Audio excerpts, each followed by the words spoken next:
Экономика өлкөнүн кан тамыры. Анын ички тамырлары өзгөлтүксүз иштеп турушу үчүн эмнелерди жасоо керектигин өз тажрыйбасында көрүп, изилдеп, көптөгөн илимий макалалардын ээси Омонов Жомарт Кубанычбекович. Ош областынын Үзгөн районунун Большевик айылынын кулуну 1991-жылы 30 апрелде Бишкек шаарында туулуп чоңойгон. Шаардык номер 8-орто мектепте билим алып, жалпы тестилөөнүн натыйжасында Урал федералдык университетинин антикризистик башкаруу бөлүмүн өзү тандап алган. Орто мектептен федералдык университетте билим алуу оңойго турган жок. Талыкпаган эмгеги, окууга болгон тырышчактыгы, элпектиги менен эң алдыңкы студенттердин катарын толуктап, бир нече сыйлыктарды алган. Окуп жүрүп физика-математика илимдеринин доктору, профессор Евгений Васильевич Попов менен таанышып, 30дан ашуун илимий макалаларды жазышкан. Окууну ийгиликтүү аяктап, аталган университеттин аспирантурасынын бюджеттик бөлүмүнө кабыл алынып окуп калат. 2016-жылы эң мыкты студент аталып, Свердлов областынын губернаторунун, Кыргыз Республикасынын президентинин стипендияларына ээ болот. Аспирантурада окуп жүргөндө илимий макалаларды талыкпастан тереңдеп, изилдеп жазып жүрүп, 2015-жылы Европага, Чехияга окууга грант утуп алат.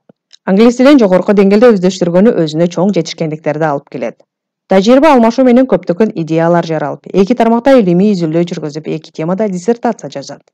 Бүгүнкү күндө өнүгүп бараткан техника менен цифрлаштыруу экономикасы шаардын өнүккөнүнө, фундаменталдык өнүгүүгө, жарандык экономиканы жеңилдетүүгө чоң салым кошкон. Омонов Жомарт Кубанычбекович 2019-жылдын 27 декабрь күнү Михаил Васильевич Ломоносов атындагы Москва мамлекеттик университетинин экономика илимдеринин кандидаты илимий даражасын коргоп, экономика илимдер бөлүмүнүн башчысы, экономика факультетинин деканы Аузан Александр Александрович өз колуна тапшырды. По результатам защиты диссертации диплом вручается Омонову Жомарту Кубанычбековичу.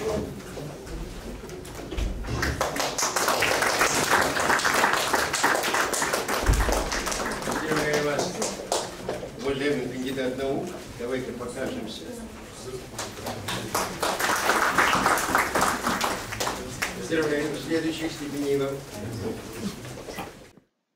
Экономика илимдеринин кандидаты илимий даражасынын ээси Жомарт Кубанычбекович өз сөзүндө мына буларга токтолду.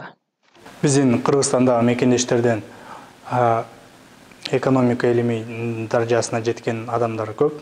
Менин оюм боюнча келечекте Кыргызстанга менин билимдерим пайдасы тийиши мүмкүн. Биринчиден бул экономиканы өнүктүрүү пландары азыр жакшы ишке ашпай жатат. Акыркы 20 жылы Кудай буйрса келип, экономический планды культурага каратып, биздин өзүбүздүн традицияга каратып коюш керек. Биздин кыргызстандык мекендештердин арасында бул илимий даражага, анан кийин башка өлкөлөрдө буну PhD деп коет. Ошол PhD даражага жеткен мекендештерибиз көп. Бирок Москва мамлекеттик университетинде, Ломоносов атындагы университетинде мындай адамдарды уга элекмин. Көп замандаштар келип билим алып, ушул даражага жетсе болот. Албетте, алган билимдер мамлекетке дагы жумшалыш керек. Мен азыркы окуган институциональная экономика, социальная инновация бул Кыргызстандын экономикасын өнүгүүгө бул аябай чоң фактор ойнойт. Биринчиден биз институттарды өнүктүрүшүбүз керек, экинчиден социальный инновация киргизишибиз керек. Себеби бир эле технологический инновация менен биз астыга кетип, башка Америка, Европа мамлекеттерин кууп жеткенге өтө кыйын болот. Ошон үчүн социальный инновация, институциональный управление бизге аябай керек. Бүгүнкү Кыргызстандагы экономика окуган студенттерге мен 3 кеңеш бергим келет. Биринчиден бул англис тилин билиш керек, себеби эң акыркы маалыматтар, эң акыркы исследованиялар, эң акыркы жаңы инновациялар бул англис тилинде. Экинчиден системный мышление деп коет. Системалык ой жүгүртүү керек. Себеби бул чыныгы экономист туура анализ кылганга системный мышление керек. Анан кийин акыркысы болсо бул эч качан колду түшүрбөй аракет кылыш керек. Студент убагында көп компанияларга стажировкага барып, бардык мүмкүнчүлүктөрдү көрүп, чек арадагы мүмкүнчүлүктөрдү, Кыргызстандагы мүмкүнчүлүктөрдү көрүп, университет бүтөр убагында уже англис тили менен дагы бир кичинекей опыты болуп калыш керек кесиби боюнча деп ойлойм. Бардык жалпы мекендештерге айткым келет. Биринчиден сөзсүз мүмкүнчүлүктөрдү издеш керек. Кайсыл жерде болосуңуз дагы, Кыргызстанда болосузбу же чек арада болосузбу. Экинчиден ишенүү керек, өзүнө ишенүү керек. Туура максат коюп, максатка жетиш керек. Анан акырындан кайсыл жерде болбосоңуз дагы туура коммуникация кылыш керек башка адамдар менен. Ошол аябай жардам берет карьера кылып, өсүп, астыга кеткенге. Россия Илимдер Академиясынын жетекчилери тарабынан да мактоого, колдоого алынып, бүгүнкү күндө тарбияланып чыгып жаткан экономисттер жөнүндө экономика илимдеринин доктору, эмгек сиңирген профессор. Дистанциялык кеңештин төрагасы Анатолий Александрович Параховский мына буларга кенен токтолуп айтып берди. Спасибо. Мне очень приятно, что наши коллеги из разных государств, в том числе из Кыргызстана, интересуются тем, что происходит в России. Когда-то мы были одной единой страной, и хотя мы сейчас живем в разных государствах, мы, естественно, продолжаем быть в едином таком научном содружестве и считаем, что выпускники университетов полезны и нужны для всех стран, включая наши обе республики. Что касается кафедры политической экономии, то она была создана 215 лет назад, в 1804 году, и поэтому за все время существования Московского университета она продолжала участвовать в подготовке специалистов. Наиболее подробно изучение экономики началось в МГУ в 1941 году, когда был создан экономический факультет, и тогда университет стал специально готовить экономистов. За время существования кафедры экономического факультета выпустили уже не 1000 выпускников. И, конечно, сейчас условия другие. Мы стараемся учесть опыт международных организаций, международных структур, но при этом делать упор на особенности экономики страны. Такие особенности есть в России, такие есть особенности в Кыргызстане, поэтому общие проблемы, они по-разному решаются в разных странах. Что мы готовим экономистов, особенно исходя из нашего названия «политическая экономия», к системному видению проблем. Мы считаем, что отдельные специфические знания, они необходимы, но если человек не обладает системным видением развития экономики и общества, то ему трудно решить любую частную проблему. Поэтому главная, так сказать, компетенция, которую мы считаем, чтобы обладал выпускник, это, я еще раз повторяю, системное видение. Это вытекает из главной дисциплины, которую кафедра преподавала с момента создания в МГУ, политическая экономия. И политическая экономия – это единственная часть общей экономической теории, которая представляет собой системную часть. То есть другие части, микроанализ, макроэкономика – это части экономики, а политическая экономия дает системное видение, и поэтому у нас на факультете она преподается, у нас есть много книг, учебников, и мы считаем, что чем больше экономистов будут знать такую науку, чем больше прослушают такую дисциплину, тем это будет лучше для них, для их профессии и для той страны, где они работают. А не случайно, я могу привести пример, я не раз преподавал и в тех же Соединенных Штатах Америки, и даже в Гарвардском университете они создали программу по политической экономии на магистерском и аспирантском уровне. Почему? Потому что они столкнулись с вопросом о том, что им нужны для работы в государственном аппарате и в крупных международных компаниях люди, которые могут понимать и видеть системные проблемы как страны Соединенных Штатов, так и мира в целом. Потому что человек, заточенный на каком-то одном направлении, он нужен. но нужен так называемый системщик. И таким системщиком должен быть экономист, так сказать, широкого профиля. Вот что мы готовим и делаем и сейчас в университете. И, конечно, учитывая то, что я давно уже в этой профессии нахожусь, и, сам я окончил Московский университет в 1970 году, и с тех пор моя жизнь вся связана с Московским университетом. Кроме того, я работаю и в Академии наук, Российской Академии наук, поэтому я вовлечен как в учебный процесс, так и в научные исследования, входил в разные советы при разных организациях, экспертные я имею в виду, включая Высшую аттестационную комиссию, и поэтому накопился у меня определенный опыт.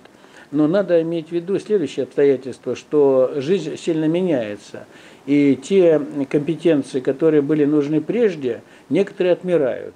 Они сейчас могут не пригодиться, и появляются новые. Особенно меняются условия работы. Вы знаете, что сейчас большое значение приобретает так называемая цифровизация, которая через систему интернета и другие сетевые механизмы дает большую доступность к статистике, к современным данным, к новой информации. И это создает видимость для молодежи, что, вообще говоря, можно многое не учить, а просто зайти в интернет и получить справку либо через Википедию, либо через другие источники. Зачем запоминать, зачем учить? Мне хочется предостеречь, так сказать, молодых людей от того, что интернет всему научит, все подскажет, как готовить, выпекать хлеб и как вести занятия по экономике. Действительно, подсказать-то он подскажет, но для того, чтобы это делать, для этого нужно быть профессионалом в каждом деле. И вот, так вот, что касается профессионала-экономиста, то я предлагаю, конечно, изучать всех предшественников, которые были до того, как человек выбрал эту профессию. Потому что история экономики, история общества, несмотря на то, что каждое новое время оно отличается от предшествующего, имеет очень много общих закономерностей. И эти закономерности проявляются даже в условиях цифровизации. Это во-первых. Во-вторых, я уже возвращаясь к первому вопросу о системном видении, хотел подчеркнуть, что в отличие университетского образования от любого другого институтского отличается тем, что здесь имеет место широкая палитра, и эта широкая палитра дает возможность потом специализироваться в любой части. Понимаете, в любой части. А вот если вы будете изучать, допустим, отдельно бухгалтерию, отдельно маркетинг, то вам трудно будет оценить, скажем, проблемы Кыргызстана, потому что вы будете все рассматривать через узкую щель этих вопросов. А вот если вы будете знать широкую палитру, обладать знаниями, то это вам легче будет потом специализироваться в любой части экономики, в любой части бизнеса и в любой сфере государственной деятельности. Я уже сказал, что я окончил Московский университет в 1970 году. Здесь я защищал и кандидатскую, и докторские диссертации. Здесь я был почти на всех должностях административных, и в ректорате, и заведующий кафедрой. Это уже не первая кафедра, которую я возглавляю. Вот. Кроме того, я работал долгое время заместителем директора Института США и Канады России, сначала Академии наук Советского Союза, а потом Российской Академии наук. Потом я снова вернулся в Московский университет и вот продолжаю работать здесь. Ну, у нас мы помимо учебных, мы еще помогаем растить кадры высокой квалификации. Мы готовим, и нас защищают аспиранты кандидатской диссертации и докторские. Позиция нашей кафедры заключается в том, что мы никому не ставим какие-то искусственные преграды. По всем новым направлениям науки мы стараемся поддержать молодых, и у нас защищались не только представители Кыргызстана, но у нас защищались из Таджикистана, практически всех республик Средней Азии. у нас на нашем совете. Вот, так что мы здесь стараемся помочь всем. Кроме того, мы также помогаем защищать диссертации с разных регионов страны. И с Хабаровского края, с Дальнего Востока, ну, я уж не говорю про, так сказать, Поволжье и другие. Поэтому в этом смысле мы никогда не замыкаемся. Вот у нас сейчас вот вышел, мы сейчас приготовили новый учебник для менеджеров, для отделения управления нашего факультета, поскольку это направление подготовки тоже учитывает цифровые особенности. И здесь мы тоже открыли, мы стараемся распространять этот учебник любому, кто желает, бесплатно.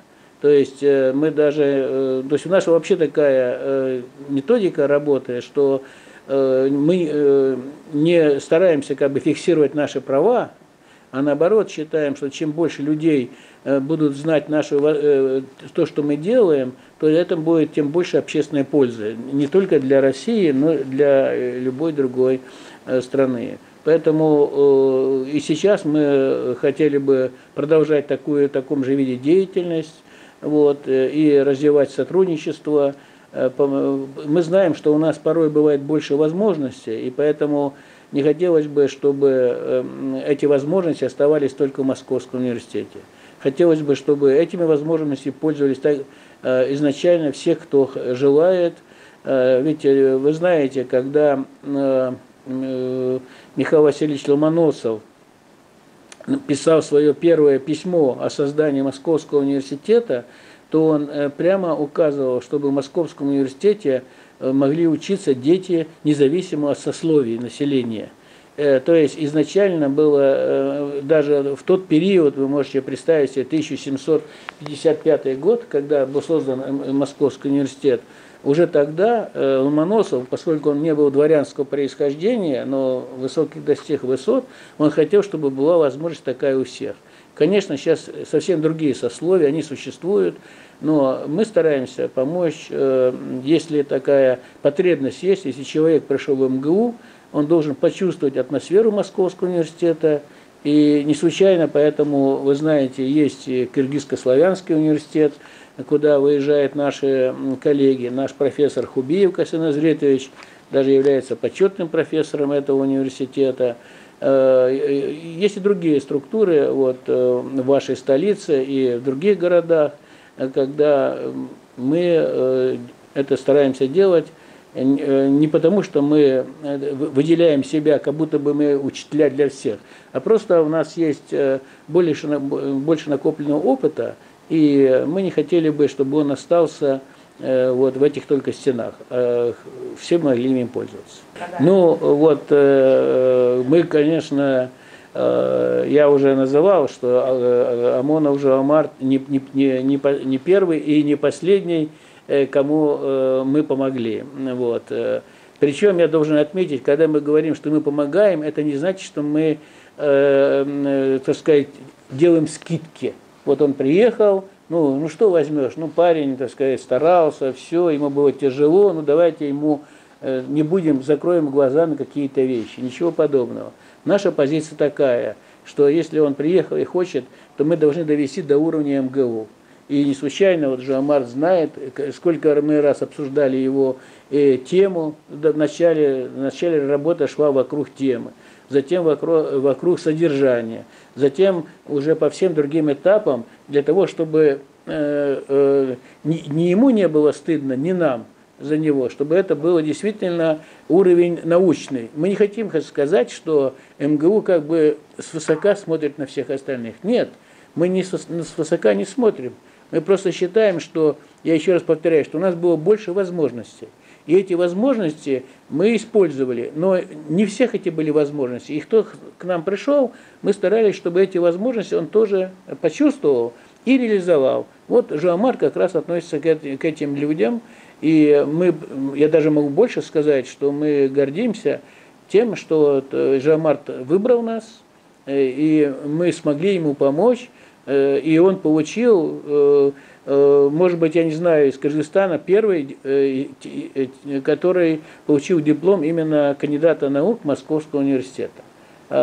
И я думаю, что, может быть, он, когда уже подготовит докторскую диссертацию, то мы готовы снова продолжать. Ну и в остальной жизни, если ему будет нужна какая-то поддержка по работе преподавательской и другой, мы вообще по традиции поддерживаем контакты со всеми, кто у нас получил степень, защищался, приглашаем на конференции, на совместные монографии. То есть это, знаете, это уже такое как бы возникает содружество общее, не обязательно на студенческом уровне, но вот и на таком, потому что уровень вот, кандидата наук, это уже более высокий уровень, это уже действительно человек-профессионал, который, тем более, мы хорошо помним, как Жомарт защищался, как приезжали его научный руководитель и с его кафедры, где он учился. Мы этих людей хорошо знаем, мы им доверяем, поэтому мы доверили ему. Понимаете, в системе науки отношения между людьми, это не просто там ты мой брат или сестра, или там ты из знакомый, поэтому раз ты друг моего знакомого, мы тебе поможем. Мы оцениваем по факту, по реальным знаниям и способностям. И вот эти знания и способности Жомарт проявил в полной мере. К нему были не замечания, а пожелания. Вот я хочу это подчеркнуть. При его защите были высказаны пожелания об использовании его потенциала. Не было критики, что он что-то не сделал. Он сделал много и даже больше, чем нужно для диссертации.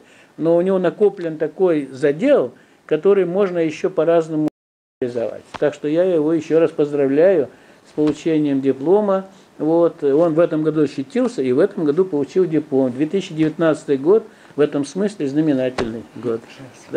Урматтуу Жомарт Кубанычбекович, экономика илимдеринин кандидаты болушуңуз менен куттуктайбыз. Ишиңизге ийгилик. Мадина Жапарова, Гүлдестек Капарова, Супара каналы, Москва шаары, 2019 жыл.